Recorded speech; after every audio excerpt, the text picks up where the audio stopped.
Hola, buenas tardes amigos. Estamos otra semana más en tiempos de entrevista, en tiempos de las aventuras de la espada. Y hoy tenemos a un autor que nos damos habitualmente buenos días y buenas tardes y esas cosas vía WhatsApp. Eso del WhatsApp es un gran invento. Y es Miguel López de la Asunción. ¿Lo he dicho bien? Miguel Ángel, pero sí. Perfecto. Bueno, Miguel Ángel. Miguel Ángel López de la Asunción. Le he quitado el ángel y bueno, hoy en día es muy importante lo del ángel, ¿no? No me pega, lo de ángel, a mí tengo cara malo. No tiene cara de malo. Además, ese tono de pelo, y que tengas pelo, no como yo, que me ha arrasado los años de vida, me han ido arrasando. Pero bueno, esa sonrisa permanente en tu cara es muy importante.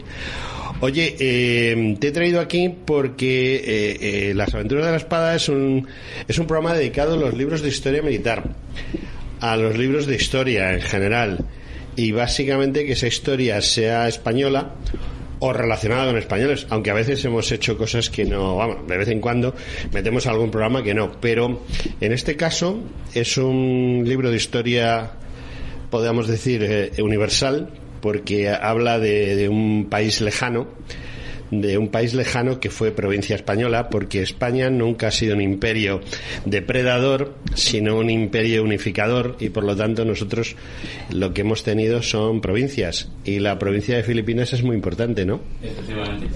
Pues en primer lugar, muchas gracias, José Antonio, por la... Bueno, no te he dicho ni buenas tardes, no tengo vergüenza. Sí, no. Te digo, aquí tenemos a Miguel Ángel López de la Asunción, nos enrollamos. Buenas tardes, que es muy importante. Buenas tardes y muchísimas gracias por la invitación, y encantado de volver a Radio Ya, a la que frecuento y en la cual me siento pues realmente como en casa, y es siempre una alegría venir a veros. Y nada, pues... Y bueno, yo te he cortado, ahora alarga tu discurso. No, bien, sí, efectivamente, es un libro de historia universal porque relata una gesta universal, una gesta muy singular, y realmente es un episodio que se creía conocido, pero que estaba muy mal entendido. Muy mal entendido. Siempre ha sido una historia en la cual se les ha llegado a achacar que estaban locos, que habían sido unos empecinados, que se habían negado a abandonar la defensa de la posición simplemente porque no les apetecía capitular. Se ha dicho que una visión llorona, que ya gracias a Dios está bastante superada, que se les había olvidado, que eran los pobres españoles olvidados por su ejército y por su gobierno. Y bueno, actualmente, pues gracias a Dios, yo creo que esa visión se ha superado, y mediante documentación y mediante cartas, documentación oficial, tanto militar como civil, hemos demostrado que no fue así, que es la historia de unos militares que ante un sitio se les presenta fuerzas del ejército revolucionario filipino el 30 de junio de 1898, se refugian, consiguen refugiarse en la iglesia, y una vez dentro deciden continuar la defensa porque tenían todo lo necesario para ella. Lo que no tenían era una orden de capitulación, y yo creo que es un acto muy por encima del deber. Según van transcurriendo los días, día tras día, estamos hablando de una historia ni más ni menos que de 337 jornadas sin ninguna ayuda exterior. Es algo singular no solo en nuestra historia, sino en la historia universal. Por eso, aparte de que tuvo lugar en el distrito de Filipinas, distrito no colonia, es un hecho singular y universal. De hecho, me hacía mucha gracia porque ibas a buscar en los distintos centros de venta del libro, el libro en Historia de España, y no estaba. Tenías que ir a buscarlo a Historia Universal, y así lo entendían. Veían Filipinas y realmente no se tiene en cuenta ese vínculo de 335 años comunes con Filipinas. Y bueno, yo creo que también ahí tenemos un campo de batalla abierto, que es reivindicar la españolidad de las Islas Filipinas. Además, hay una cosa que a mí me llama poderosamente la atención. Yo tuve la suerte de vivir una temporada por estar destinado en Canarias, y me llamaron de un pueblo de Fuerteventura, de un pequeño pueblo de Fuerteventura, del interior, donde es célebre el pueblo porque allí hubo la batalla de Tamasite, que fue una batalla para defender la isla de un intento de agresión británica. Y en ese pueblo pequeño, que debe de tener 1000 habitantes o poco más, hay un museo. Hay un museo dedicado a Valer. No sé si tú lo conoces. Bueno, el museo en sí no, pero conozco las dos figuras que son de la zona. Efectivamente. Supongo que estás hablando del pueblo de Tuineje. Efectivamente, estoy hablando de Tuineje, sí, y estoy hablando de uno de los hombres de Valer. Que fue un personaje curiosísimo, Eustaquio Gopar. Eustaquio, natural de Tuineje, fue a Filipinas, en suerte se escapó de 11 sorteos. Y ya llegó el momento que su suerte dijo, hasta aquí hemos llegado. ¿No? Y tuvo que ir a Filipinas, participó en todo lo que era la campaña de la división La Chambre, y una vez terminada pues fue a Valer y fue uno de los supervivientes de este sitio. Es un personaje curiosísimo. Regresa a su pueblo, consigue ser juez de paz, por 2 veces alcalde, es uno de los fundadores del Cabildo de Fuerteventura, consiguió traer la primera bomba de agua a su pueblo, y luego hay anécdotas con Eustaquio fantásticas. Había 2 coches en la isla y chocaron entre sí. Uno era de Eustaquio. Y nada, a su fallecimiento tuvo una despedida por parte del ejército con honores. El cónsul filipino en España también mandó sus condolencias, y fue incluso teniente honorario del ejército español. Una vida muy, muy curiosa y que en el libro damos muchos datos inéditos de todos ellos. Yo te he sacado a relucir esto, entonces rápidamente me has empezado a hablar de Eustaquio y entonces hemos dejado un poco colgado el tema. Tiene su motivo. Valer o yo entiendo que Valer, y creo que tú en tu libro además también haces incursión en eso y me lo acabas de demostrar al contar la historia de Eustaquio.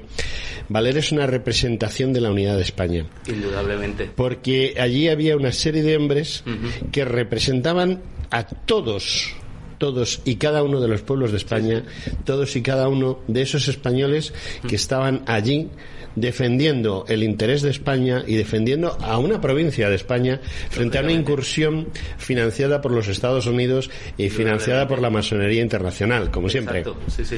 Además es muy curioso porque nosotros en el libro hacemos referencia a eso, que es en esa pequeña iglesia hay representación de casi todas las comunidades autónomas, vamos a decirlo con el invento moderno, de todas las... Yo siempre digo provincias, igual que digo provincias vascongadas. Sí, bueno, yo lo del País Vasco no entra en mi diccionario.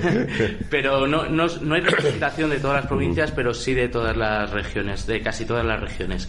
Hay aragoneses, hay catalanes, hay valencianos, hay de Baleares, hay canarios, andaluces, extremeños, navarros, gallegos, ya te digo, castellanos de ambas Castillas, madrileños. Y es muy simbólico porque también hay representación de todas las clases sociales. Hay pues militares de carrera con buen posicionamiento, incluso tenían algunos de ellos estudios universitarios, hay labradores, hay campesinos, hay un dependiente de una tienda, hay gente que se dedicaba al comercio, hay todo, pero es que también hay 3 frailes franciscanos. Por ejemplo, que son los grandes olvidados, y es una de las cosas de las que también más orgullosos nos sentimos, de haber podido pues reivindicar la figura de esos 3 frailes franciscanos. Es una casualidad, vamos a decirlo así, pero muy bien traída, porque en esa pequeña iglesia hay una representación de España, y que, como tú bien dices, no están ni mucho menos defendiendo una colonia, sino una provincia española. Están ejerciendo el mismo derecho que como militares españoles tenían que defender de Cádiz o Barcelona o Canarias o Puerto Rico o Filipinas. Están defendiendo un territorio, están defendiendo lo suyo. ¿Y contra qué? Una injerencia de un país que realmente no pintaba nada allí, pero ve el momento en un momento muy delicado de nuestra historia, en el cual el ejército español no puede acometer pues el envío constante de fuerzas, aprovecha unos movimientos insurgentes tanto en Cuba y en Filipinas, un momento de declive de nuestro gobierno, para pues sustituirnos en esas provincias y entrar ellos sí que hicieron un movimiento colonialista y depredador, y se habla poco se habla, como se dice, se habla de casi 1 millón de muertos que hubo en los 2 primeros años de presencia norteamericana en Filipinas. Sí, porque la presencia norteamericana, luego japonesa y luego otra vez norteamericana, digamos que hizo un expolio total con Filipinas, y yo estoy seguro que los más mayores de entre los que vivían en las islas llegaron a la conclusión de que en qué hora se separaron de España, ¿no? Bueno, incluso los líderes independentistas. Emilio Aguinaldo, en alguna entrevista al diario ABC, creo que incluso se le hizo a Ansón, lo decía. Dice, bueno, incluso estuvo presente en la Catedral de Manila en el funeral que se hizo también allí por el rey Alfonso XIII.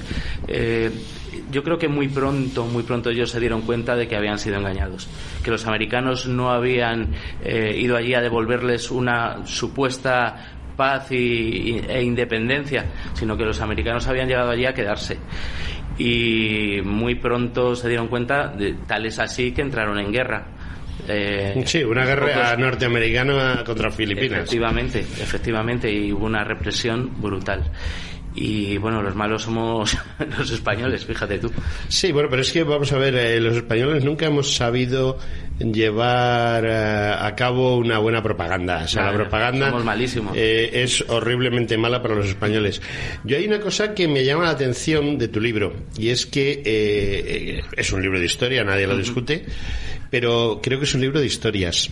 Las historias de cada uno de los hombres que había allí, incluso no solo de los hombres que había allí, sino de los que estaban fuera asediándolos, ¿no? Sí, el planteamiento del libro, cuando nos reunimos Miguel Leiva y yo para estructurarlo, dijimos, bueno, ¿qué hay sobre Valer?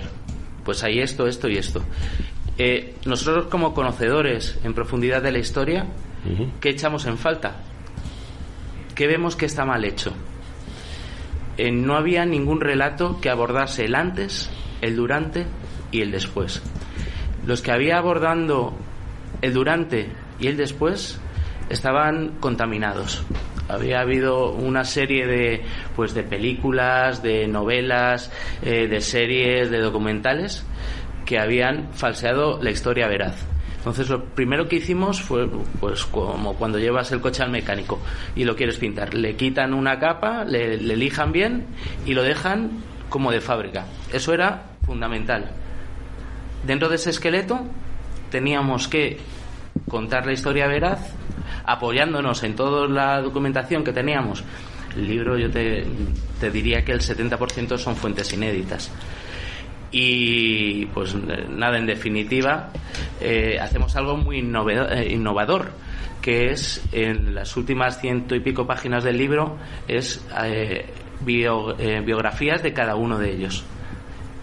Sí, me ha llamado la atención porque te sabía la de este hombre de Canarias, que es muy desconocido en la península. Me sé vida y milagros de cada uno. Sí. Date cuenta que han sido más de 25 años ya. 25 años. 25 años dando vueltas por España, hablando con los descendientes, localizándolos. Incluso he sido yo muchas veces quien les ha dado a ellos información sobre sus familiares. Los he disfrutado, cada uno de ellos. Ha sido para mí una aventura fantástica, y después de la primera edición del libro enseguida llegó la segunda, pero es que hemos seguido, y de cara a esta tercera edición que saldrá esta primavera aportamos muchísima documentación nueva, y claro, para mí pues es quizás la parte de la que más orgullosos estamos.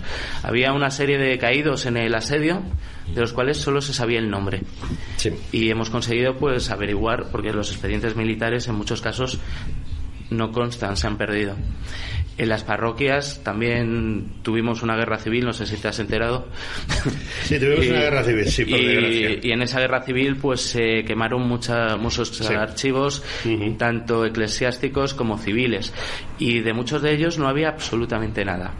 rebuscando y rebuscando, hemos conseguido que de cada uno de ellos haya por lo menos una localidad de origen, algún dato, una afiliación, los nombres de los padres, sí, y muchas curiosidades y muchas anécdotas que son en definitiva, y no sé, para mí ha sido, ya te digo, tú sabes lo que es tener en tu mano, yo que sé, la insignia que tuvo uno de ellos durante el sitio, la medalla que tantas veces besaría durante los combates, o leerse las cartas que ellos se cruzaron entre ellos, o abrir un legajo que ha estado en un archivo militar 120 años y que nadie lo ha tocado, pues para mí es muy emotivo. Hombre, yo el sitio de Valer siempre lo había tenido en consideración. Yo como historiador, aunque yo estoy especializado en historia antigua, siempre lo recuerdo para cuando meto la pata decir no, si yo de lo que entiendo es de Aníbal. Pero este caso lo conozco bien, y lo conozco bien gracias precisamente a mi paso por Puerto Cabras o Puerto del Rosario, como se llama actualmente, y por mi paso por Tuineje, porque yo recuerdo que cuando pusieron en marcha el Museo de Tuineje, pues las autoridades locales y los que además estaban interesados en el museo, que eran prácticamente la totalidad de la gente de Tuineje, se dirigió al coronel del regimiento de infantería Soria 9, el más antiguo del mundo, del mundo, del que yo era jefe de sanidad. Toma ya. Y entonces era jefe de sanidad y delegado cultural, porque cada vez que había algún tema cultural el coronel me llamaba y me decía, sé que te gustan los marrones glacé y ahí tienes uno. Y entonces gracias a eso colaboré con la gente de Tuineje y concretamente les ayudé a hacer ese pequeño museo que, bueno, ahora no se va mucho de visita por ahí, pero si van ustedes a Canarias, si van ustedes a Fuerteventura, no ya por la inmensa calidad de lo poco que hay allí, pero es de una inmensa calidad, sino por rendir ese homenaje a gente como el soldado Gopar. Es muy, muy importante ir a visitar, entiendo, porque además la gente de Tuineje lo agradece. Y ya que yo he ido un poco a pillarte en el tema de decirte, aunque yo sabía que vosotros os habíais estudiado la biografía de cada uno, hay gente muy importante, hay gente quizá de la que se ha hablado poco, y es de ese capitán que decide encerrarse en la iglesia. Sí, Enrique de las Morenas y Foxy. Enrique de las Morenas es quizás la persona que da la impronta al sitio. Él no tenía el mando del destacamento, porque él ejercía allí una labor semipolítica. Era el comandante político-militar del distrito donde está Valer, que es el distrito del Príncipe. Él era un capitán de infantería, pero es mandado allí, pues ya te digo, con un... Sí, como gobernador militar civil. Sí, algo muy ¿no? parecido. Sí. Y su función pues era después de la guerra, porque la insurgencia ya había concluido en diciembre del 97 con el pacto de Biak-Navato. Los insurgentes ya se habían ido con una gran cantidad económica que el gobierno español había decidido pagarles porque abandonasen las armas y se exiliasen a Hong Kong. Y entonces él tiene que ir a la zona con una misión. Su misión era intentar que las cosas volviesen a funcionar como antes de la guerra. Y bueno, él no tiene mando en tropa. Para apoyar esta medida es enviado un destacamento de 50 cazadores y 2 oficiales. Del número 2. Y curiosamente el oficial al mando es del número 8. Estas cábalas un mejunje muy habitual en el ejército español. Bueno, él no había querido ir a Filipinas. Alonso Zayas, el segundo teniente Alonso Zayas, tenía a su familia en Cuba y él quería ir a Cuba, era suboficial, y los suboficiales con 6 años de servicio podían optar a un puesto de oficial en las campañas de ultramar. Él lo vio, dice, bueno, esto es fenómeno para mí, me vuelvo a donde está mi familia como oficial. Pero claro, tenía 2 posibilidades y le tocó lo que él no quería. Suele pasar. En la campaña le detectan un problema cardíaco, él aguanta la campaña, pero cuando quizás, esto es una elucubración, pero tiene todo el sentido del mundo, Cuando ve que están repatriando a la gente que tiene dolencias, él da a conocer esa dolencia, ¿no? Esa dolencia. Efectivamente pasa un reconocimiento médico, se le detecta, y en vez de repatriarle, cuando estaban repatriando ya a todo ese excedente de fuerza, le dan 10 días de baja. Y cuando sale de esa baja se necesita un oficial para ir y le toca. Y no saldría de allí. Pues ese oficial y Saturnino Martín Cerezo son los que llevan esa fuerza de 50 cazadores. Y por otra parte había un teniente médico con 4 efectivos de la 4ª Brigada de Sanidad Militar. Esto quiere decir, hablamos del destacamento de Valer, pero el destacamento de Valer son los infantes. Nos olvidamos de la sanidad militar, que a ti te toca muy de cerca, y quiero reivindicar también, pues eso, que no está bien dicho el destacamento de Valer, porque estamos olvidando a ese capitán y a esa fuerza de sanidad.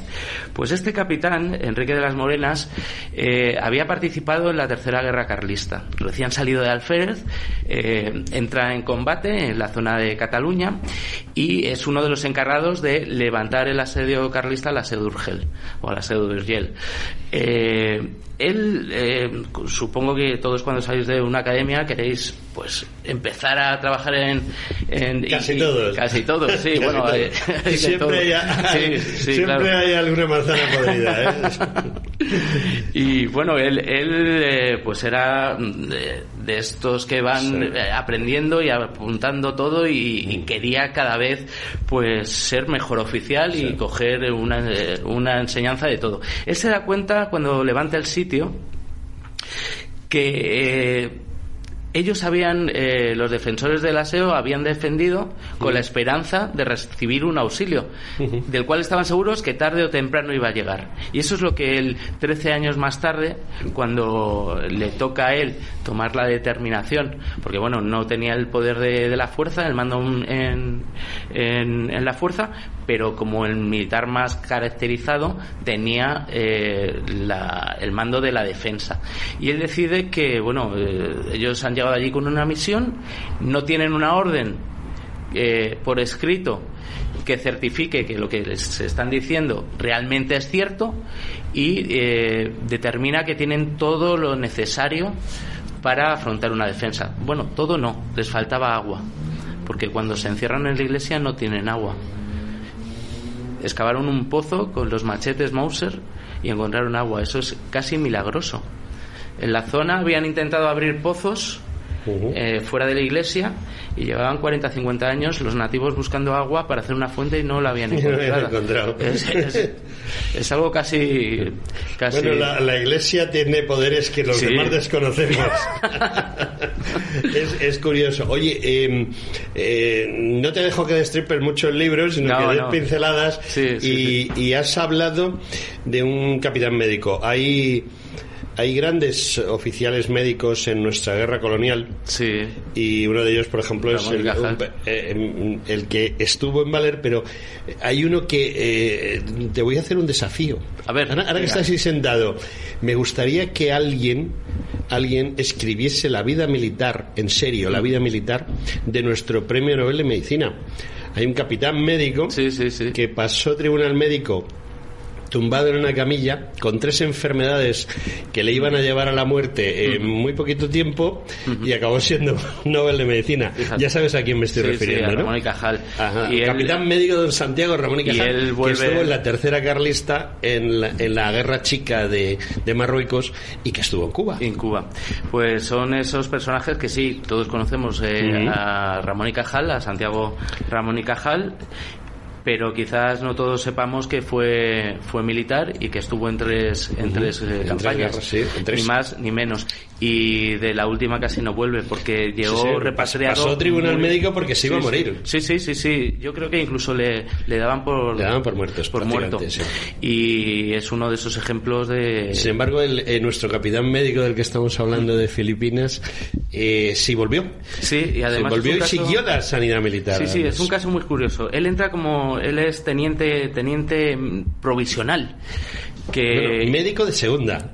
Sí, porque no se llama alférez, teniente capitán, sino médico de primera, segunda, tercera. Sí, él de hecho es un médico civil.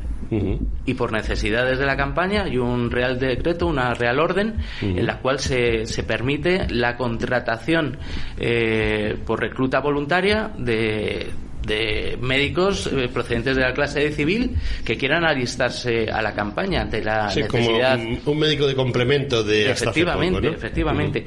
Y bueno, él a pesar de que va con una cierta edad, es de los mayores del destacamento, de que no tiene ninguna experiencia en absoluto dentro del mundo militar, pero es hijo de un comandante que había sido condecorado en la Guerra de África. Se le ha tachado, tú ves la primera película, la de Antonio Román del 45, y es casi un hippie, le ves con el uniforme abierto, cogiendo florecitas y tal. Que en los de sanidad militar somos un poco hippies. Sí, no, pero este señor era un militar con todas las de la ley, a pesar. En tiempos de necesidad es más fácil hacer de un médico con todas las carencias o deficiencias que pueda, hacerle militar, que coger un militar y hacerle médico. Eso es más difícil. Es más difícil. Tienes el ejemplo de Ramón y Cajal, que en un momento dado se encuentra solo en la trocha, en un destacamento en el cual no hay oficiales, el único oficial es él, y todo lo que hay son enfermos, era una enfermería, y él dirige la defensa y consigue defender la posición, y es un médico. Claro. Pero es un militar, porque la gente no se da cuenta que si los que hemos estado en el ejército, en el cuerpo de sanidad militar, es porque hemos ido allí voluntariamente. Nadie nos ha llevado a la fuerza. Claro. Y joder, también al ser médico es una persona con unos conocimientos, con una capacidad de planear, de contrarrestar. Y yo también estoy muy contento de haber reivindicado la figura de esos miembros de la sanidad militar y haberlos puesto porque siempre en los listados tú sabes que hay un orden establecido, primero armas, luego cuerpos, y bueno, siempre veías a los sanitarios abajo y decía, pues serán menos importantes. No es así, lo que pasa es que hay están en el fregado exactamente igual que los demás. Nuestro médico de Valer, Rogelio Virgil de Quiñones y Alfaro, a pesar, ya hemos dicho, de no tener ninguna experiencia militar, comete, vamos a decirlo así, varios actos de heroicidad. Estoy recordando un ataque en la cual los sitiadores consiguen sorprender a los sitiados, consiguen llegar a los muros de la iglesia, y los tiradores no podían repelerles, no podían echarles porque les pillaba la desenfilada, y él, sin pensárselo dos veces y a riesgo de perder su mano de un machetazo, saca la mano con el revólver, empieza a disparar y les pone en fuga. Eso se lo debemos a él. Consigue salvar al destacamento del Beriberi, que en esos tiempos no se sabía qué lo causaba, y mucho menos para un médico español lo que era. Y él establece una relación entre la alimentación y el beriberi. Hasta ese momento es inédito. No quiero destripar el libro, pero es que no debes destriparlo. No debo. Porque aquí estamos para que tú vendas el libro. Pero es que me apasiono y no puedo. Pero puedes contar cosas que sí. Porque el libro es mucho más que la historia de uno solo. Es la historia de muchos. No hay una historia del sitio de Valer, hay la historia de todos los que estuvieron dentro. Claro, cada uno lo ve de una manera distinta, y en ese después cada uno pues afronta la vida de una manera distinta, y pues nosotros lo relatamos, lo contamos, y ya te digo, de lo que más orgulloso quizá yo me siento es de eso, de haber devuelto pues esa importancia sobre todo a los caídos en el sitio de Valer. Oye, los españoles ven Valer como muy lejos, se lo imaginan físicamente, y incluso pasan cosas como que esa última película innombrable que se ha hecho sobre Valer desde mi punto de vista. A lo mejor a ti te parece bien, pero no. Yo creo que es innombrable esa película. Es una película social comunista, masónica, para desprestigiar a esos hombres. Esa es mi postura frente a esa película. Dirán que a lo mejor estoy exagerando, pero es mi postura. Entonces esa postura dice que esa película no se grabó en Filipinas, sino que se grabó, parece ser, en Guinea, ¿no? En parte. No, hubo un par de escenarios, hubo 3 escenarios. La primera parte, que es la llegada de la fuerza española a Valer, se grabó en Guinea Ecuatorial. La llegada en barco se grabó en Tenerife, y lo que es las escenas de la iglesia se grabó en San José de Tirajana, en Las Palmas, en Gran Canaria, provincia de Las Palmas. Y bueno, la película es lo que es. Sin embargo, podrían haberla hecho en el sitio, porque hay otra película que es a lo que viene esta pregunta. Sí. Tú sabes que hay todos los españoles de cierta edad hemos visto Valer. Sí, y lo hemos visto en el cine. En el 45, sí. No en el 45. Te estoy hablando de otra película completamente diferente. ¿La Filipina? Sí, hay una película. Que además parte de esa película, del sonido de esa película, lo utilizamos nosotros en la entrada de La Boca del Lobo. Y es el desembarco aéreo de los helicópteros norteamericanos. Apocalipsis Now, claro, Apocalipsis Now. Todo aquel que haya visto Apocalipsis Now ha visto Valer, porque es donde los comunistas tienen su base, que es atacada por los helicópteros norteamericanos. Efectivamente, y aparte... Y además se ve la iglesia. Está levantando un animal a fuerza con un helicóptero, y se ve de fondo la iglesia de Valer. Aparte que cambió la llegada para grabar Apocalipsis Now ahí en Valer, cambió la ciudad, porque cuando se fueron los cineastas dejaron olvidadas, abandonadas unas tablas de surf. Y en la actualidad Valer es uno de los sitios principales de toda Asia para la práctica del surf. Es un sitio de surferos, ¿sabes? O sea, eso les une a Fuerteventura, que también, es el principal sitio. Fuerteventura hubo 2, porque en el pueblo de al lado de Tuineje, en La Oliva, ¿en La Oliva? Hubo también otro de los soldados que sí, pero eso no está recordado, no sé por qué motivo. Pues él estuvo en los 2 sitios, porque el sitio famoso de Valer es el tercer sitio de la iglesia de Valer. En pocos meses sufrió 3 sitios. Y este otro soldado de La Oliva falleció, y fue superviviente del primero y regresó para no volver del tercero. Y Alonso Mederos, de apellido. Te he dejado a medias de la primera película. ¿De la del 45? Sí. También hay que tener en cuenta, estamos en 1945, claro. No hay una puñetera peseta en España. Sí. Y se rueda más con amor que con otra cosa, ¿no? Pues sí, pero aparte con unas necesidades, porque se utiliza la historia de Valer como un símil a la situación actual. Sufrimos como un símil de Toledo, del Alcázar de Toledo. No hay algo más moderno en el tiempo. Sí, que España está aislada del mundo. España está aislada, no se le permite entrar en la Sociedad de Naciones, pero esa gente que está ahí aislada está resistiendo porque sabe que tienen razón, que están haciendo lo correcto. Que quien quizás está haciendo algo que va en contra de sus principios, de sus valores, son los que quieren entrar en la iglesia, pero ellos desde dentro tienen la necesidad de defender esos valores, esa religión, esa cultura, y eso es lo que está haciendo España frente al resto de Europa y al resto del mundo, y eso es lo que hicieron los de Valer, defender lo suyo dentro de una iglesia.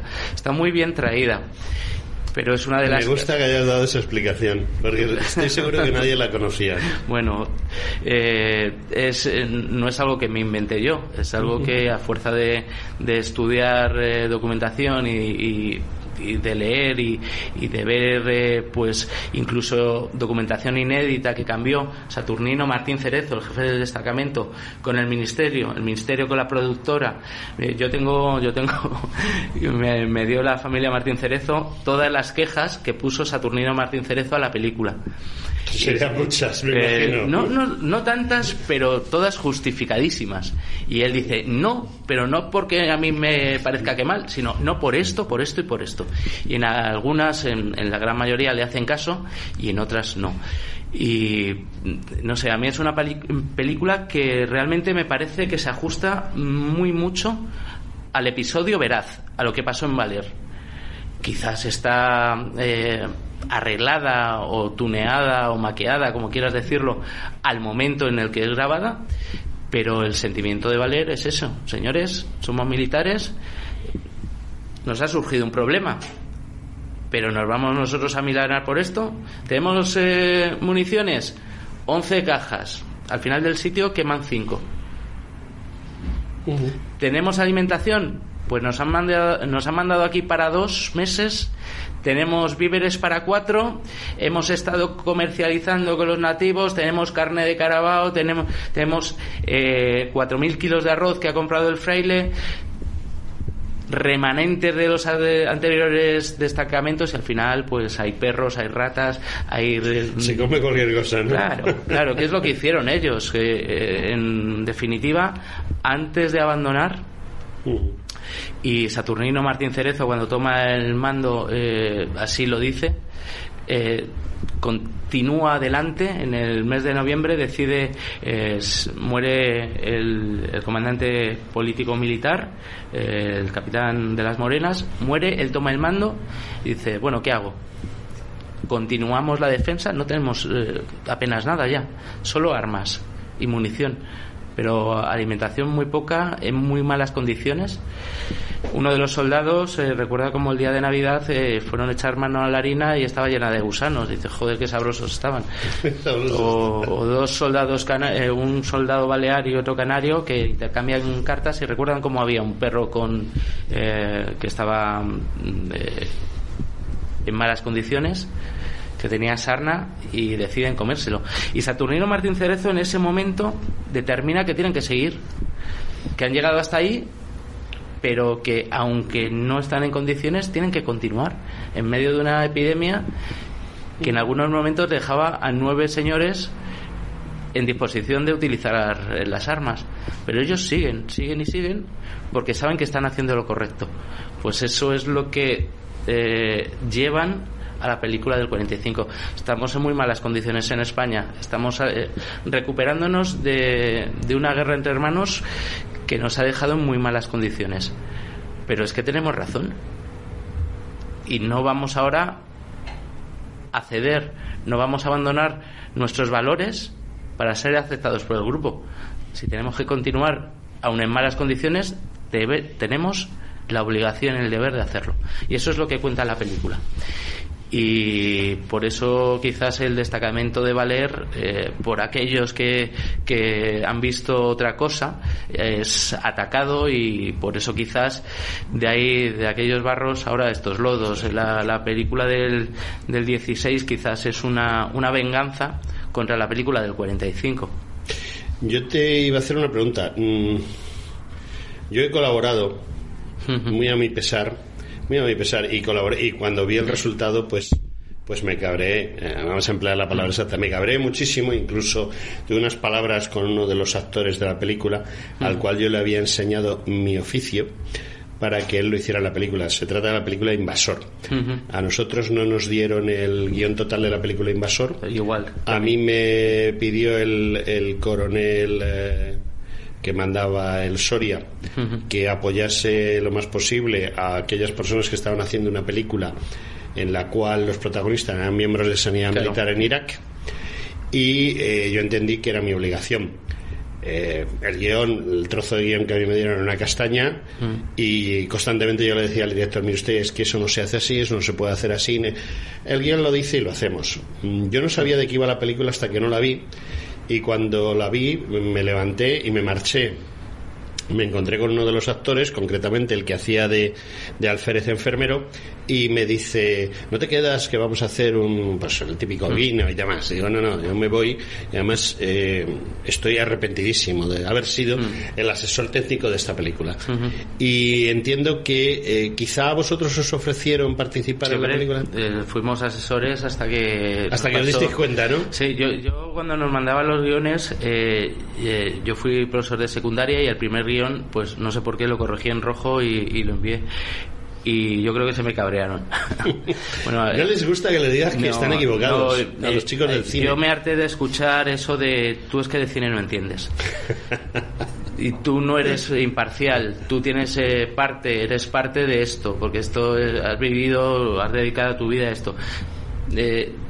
Nosotros no cobramos, ni tú tampoco, con toda seguridad, absolutamente nada. En estas películas normalmente es una cosa que haces por amor a la patria, aunque pueda ser raro. Efectivamente, por amor a la patria, por cariño a estos héroes y por respeto a mi historia y a mi ejército. Y así lo hicimos Leiva y yo, y según pasaban las semanas... Y vais viendo que no. Cosas ridículas como no dar los nombres reales a los soldados. Una falta de respeto. No entiendo por qué no les podían dar sus nombres pero reales. sin embargo quitan ese protagonismo a personajes reales, pero atacan con sus nombres veraces o reales a los oficiales y al fraile. Nuestro gran logro, uno de ellos, fue que a Cándido Gómez Carreño, al padre franciscano, con la película empezada le llamasen Carmelo. Eso fue uno de nuestros grandes logros. Y luego, ciertamente, el primer guión era mucho más hiriente que el segundo. El segundo también rebajó en nivel, y el tercero pues es lo que ha sido. Nos cabe el honor de haber también, yo creo, haber conseguido pues rebajar las absurdeces, las tonterías que se decían.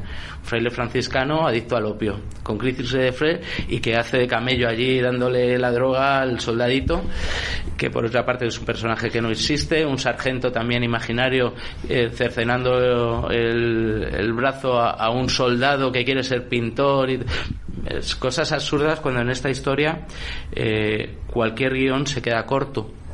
Es mucho más alucinante, mucho más impresionante la historia veraz de Valer que lo que se puede inventar un señor que no tiene ni idea de... Además, había cosas que... ¿qué tiene? Beriberi. ¿Qué es el beriberi? El beriberi es una enfermedad. Y decía, joder, esto es de Wikipedia. Te ibas a Wikipedia y decías, beriberi es una enfermedad. Todo de Wikipedia, todo... utilización de mitos absurdos. Nosotros lo pusimos todo en conocimiento y lamentablemente no nos hicieron tanto caso como nos hubiera gustado. Y aparte, como te comentaba, nosotros no cobramos absolutamente nada, así lo dijimos. Además, nosotros llevamos a gala pues no enriquecernos con el sufrimiento de unos compatriotas, y pues así, gastarnos lo que haga falta. Como nos hemos gastado miles de euros en viajes, en documentación, no nos duelen porque es nuestra pasión, bien invertidos está. Pero lucrarnos, mira, eso ya lo llevamos peor. Pero es que nosotros somos amigos de muchas de las familias descendientes. Teníamos un interés personal en que se hiciera un verdadero homenaje, y ir contando, ir poniendo, ir adelantando lo que se estaba haciendo, pues es muy duro. Muy duro. Nosotros vimos aquí, muy cerca de aquí, la película pues casi un mes antes, en pantalla grande, un mes antes del estreno, y ese mes fue un mes muy duro porque nos sentimos engañados. Sí, ese es el problema. Te entiendo perfectamente, porque yo me sentí engañado con la película Invasor.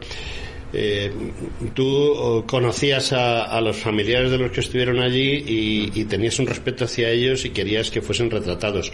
Lo mío era más actual porque estábamos hablando de la guerra de Irak, y yo he estado en múltiples misiones por el tipo de trabajo que yo hacía en el ejército. Pues he estado en muchas misiones, muy poquito tiempo en algunas, mucho tiempo en otras, y merecen todo mi respeto mis compañeros, sobre todo mis compañeros que murieron en Yakolev. Efectivamente. Avión en el que yo también tenía que haber muerto, y varias veces lo he contado, que nos salvamos 6 de sanidad militar por mera chimba, que se dice, y solo por respeto a mis compañeros pues las cosas que salen en la película Invasor, pues no hay por dónde cogerlas, ¿no? O sea, y es que por desgracia el cine español, cuando habla de temas históricos, el cine y la televisión española igual, pues quieren machacar la idea de España y la machacan destruyendo a los personajes. Que como todo personaje tiene sombras y luces, sí, pero es que las luces son muchísimo mayores que las sombras, sí, y no son capaces de respetarlo. Sí, sí. Esas sombras quizás, si las hubo, que en este caso siempre hubo las hay, o sea, muy pocas, hacen todavía más grandes las luces y humanizan a la persona. Y pues en nuestro caso eso fue efectivamente, teníamos un respeto a nuestros compañeros, a los que nos han acompañado, pues en mi caso durante los 25 últimos años, a los que les he quitado horas a mi familia, horas de sueño. Yo trabajaba por aquel entonces, 25 últimos años he trabajado en educación y he trabajado también en aviación. Yo me daba unas palizas, juntaba 3 o 4 turnos para poder coger el coche e irme a Huelva a ver una réplica de No sabía que tú eras aviador. No, bueno, trabajé en 2 compañías aéreas muy importantes, pero dentro del personal de tierra. Uh-huh. Y pues yo juntaba turnos, todo lo que podía y más, para tener 4 o 5 días libres. Yo teníamos un trabajo de H24, es decir, tú trabajabas y tal, y yo pues me rompía todas las reglas, cambiaba turnos, hacía 2 o 3 turnos seguidos, me daba igual estar allí, con tal de tener luego 2 días más juntados a las libranzas para poder desplazarme. Y carretera, manta y bocadillo y pensión y hotel cuando me lo he podido permitir, para localizar una familia, para ver un pueblo, para hablar con un párroco, para tener en definitiva algo más. Y la verdad es que fácil no ha sido, pero me siento orgulloso. Miguel Ángel, en este programa me voy a cepillar la música de entrada y de salida, porque ya nos hemos ido hace muchísimo tiempo del tiempo que le corresponde a la entrevista, pero es tan interesante, tan amena, y sobre todo tú lo vives, que yo estoy contentísimo de haberme pasado. Pero todavía nos quedan un par de minutos para poder despedir, y quiero que me digas algo que te va a sonar muy raro, pero es algo que yo le pregunto a todo el mundo, y a ti te lo voy a preguntar con más interés, y no precisamente con la idea que todo el mundo saca de esta pregunta. ¿Por qué la gente tiene que comprar tu libro? Pues en primer lugar, para evitar que le engañen. Eso es fundamental. No solo con este episodio. Hay un ataque directo a la historia de España y una manipulación, tergiversación de los hechos veraces. Si tú quieres saber la verdad sobre este tema, y quizás suene muy mal, pero si quieres conocer la verdad sobre el sitio de Valer, que no lo compre, que vaya a una biblioteca y que lo lea. Y esto mi editor, don Luis Valiente, se cabreará, pero realmente también es mi editor, ¿eh? Sí, pues Luis es un tío fantástico que hace unos libros maravillosos. Yo quiero que se vendan muchísimos libros, pero no por mí, que realmente el autor, como bien sabes, poco se lleva, sino por interés. A mí lo que me interesa es que se lea, y ese es mi interés, para dar a conocer o devolver a la vida. Yo siempre lo digo, cada vez que leemos un libro de historia, devolvemos a la vida a aquellos protagonistas del libro, para devolver a la vida tantas veces como sea posible a los héroes de Valer, a esos soldados que lo dieron todo por cumplir con el deber, por cariño a España, y también, no vamos a engañarnos, por defensa de la vida. Eso en un primer lugar. En términos más, pues para que desde algunos ayuntamientos, diputaciones, se vean de alguna manera obligados a tener el respeto que tienen con sus naturales. Hay ayuntamientos, mira, ahora estamos, la Asociación Reino de España nos ha regalado unos códigos QR para poner en las casas natales, en los monumentos, en todo aquello que haya referente a los héroes de Valer. Me han regalado todos los que quiera poner. Cada código en el mercado vale 500 euros, me parece. A mí me regalan todos los que queramos poner que tengan relación con Valer. Me tengo que pelear con los ayuntamientos para que quieran ponerlos. es ridículo, es ridículo. Los políticos que tenemos ahora mismo están más interesados en otras cosas que en el pueblo. Es ridículo. Merecen nuestro respeto, son unas personas modélicas, un ejemplo a seguir, y sus ayuntamientos tienen la obligación de respetarlos.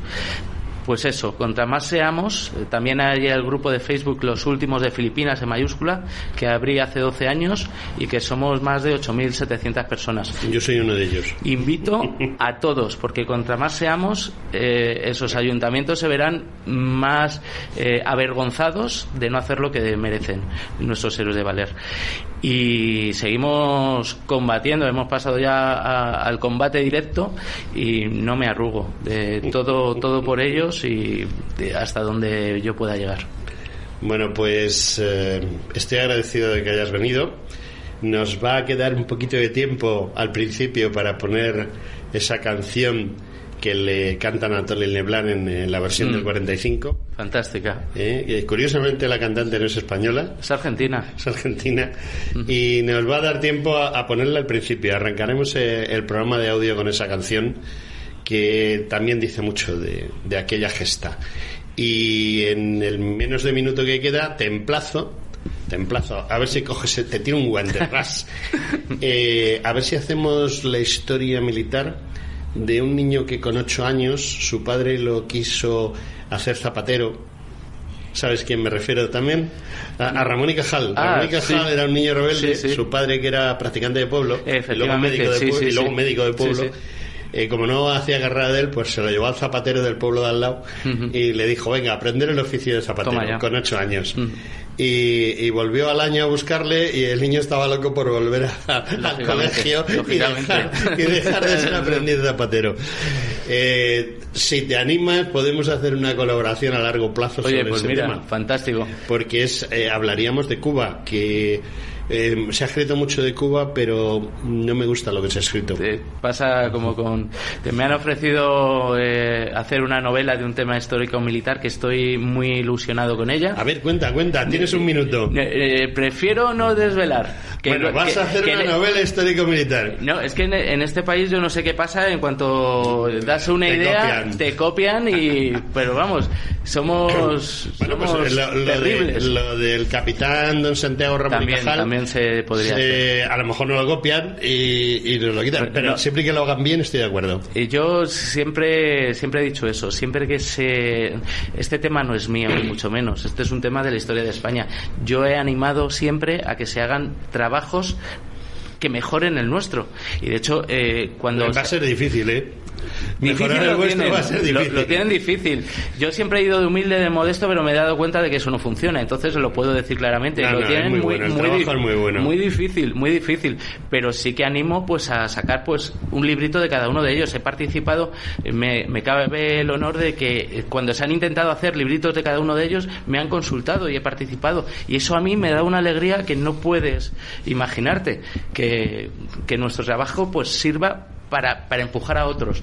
Y pues nada, vamos a por Santiago, que le llamaban Santiago como en su pueblo. Pues vamos a por Santiago y... Peligro público. Me queda una anécdota. La prostitución era legal en España hasta la guerra civil, hasta que terminó la guerra civil, y abría los 7 días de la semana y las 24 horas.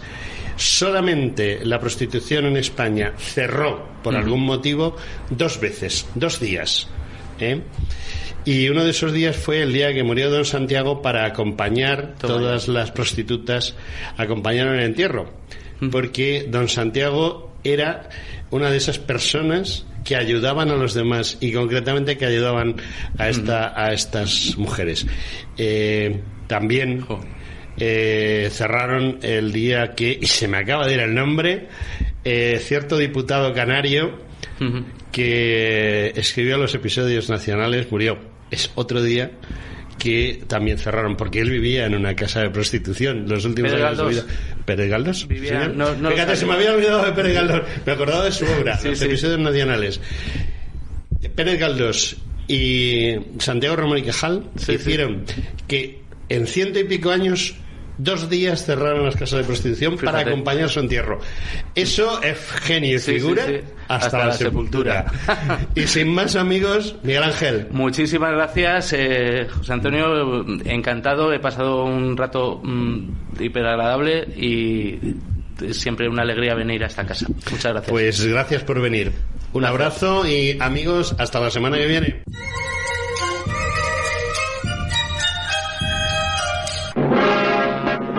10 de diciembre de 1898. Firma del Tratado de París y pérdida de las Filipinas. Para los españoles todos, una de las fechas más tristes de la historia. Menos para aquel puñado de valientes del destacamento de ballet. Ellos no se enteraron, ni quisieron enterarse.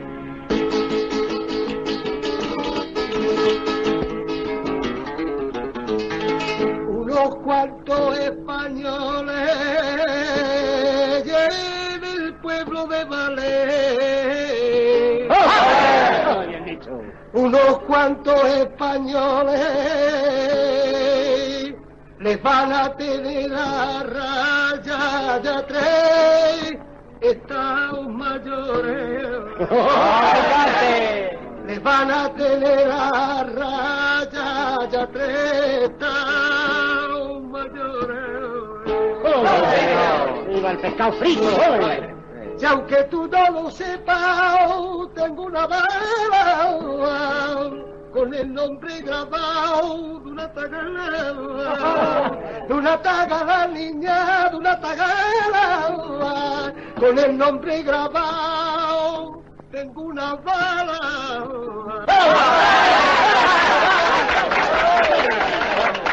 A la segunda que la buena, anda. El doble de sitiadores y de 4 veces más. Del doble de sitiadores hemos pensado reírnos porque somos los mejores. Hemos pensado reírnos porque somos los mejores.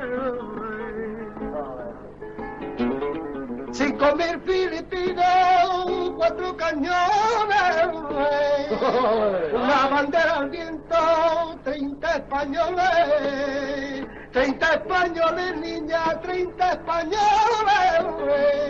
una bandera al viento y sus riñones.